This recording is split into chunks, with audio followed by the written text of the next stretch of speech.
বিসমিল্লাহির রহমানির রহিম। প্রিয় নেতৃবৃন্দ, সহকর্মীবৃন্দ, সকল সুবর্ণাতিগণ, আসসালামু আলাইকুম। প্রতি বছর মে মাসের এই দিনটি আমাদের পরিবারে আসে এক বেদনা বিধুর স্মৃতি নিয়ে।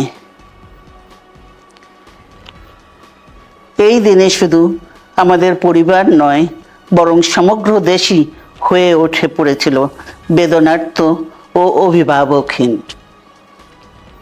আমাদের প্রিয় মাতৃভূমি বাংলাদেশের জন্মের সাথে জড়িয়ে থাকা এক অবিচ্ছেদ্য নাম শহীদ প্রেসিডেন্ট জিয়াউর রহমান, যে চট্টগ্রাম থেকে স্বাধীনতার ঘোষণা করে তিনি এ দেশের সাথে তার নাম অবিচ্ছেদ্য করেছিলেন।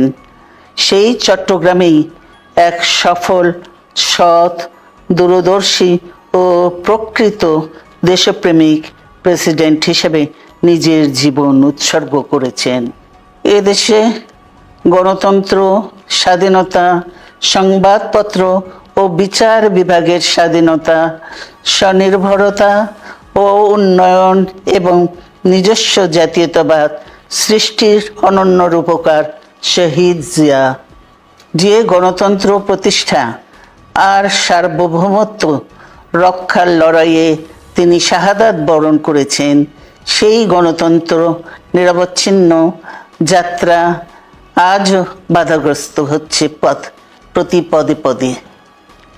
খুব শীঘ্রই আমরা বাংলাদেশকে গণতন্ত্রে পুনঃপ্রতিষ্ঠিত দেখতে পাব। এই হোক শহীদ জিয়ার শাহাদাত বার্ষিকীতে আমাদের অঙ্গীকার।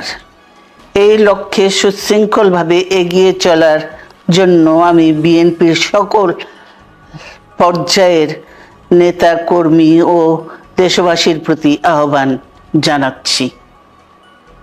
মনে রাখবেন, সবার জন্য গণতন্ত্র ও উন্নয়নের মাধ্যমে সকল সমস্যার সমাধানের যে রাজনীতি শহীদ জিয়া রেখে গেছেন, তা বাস্তবায়নের মাধ্যমে তার প্রতি শ্রদ্ধা জানাতে হবে। আমরা তার বিদায়ী আত্মার মাগফিরাত কামনা করছি। আল্লাহ হাফেজ। বাংলাদেশ জিন্দাবাদ।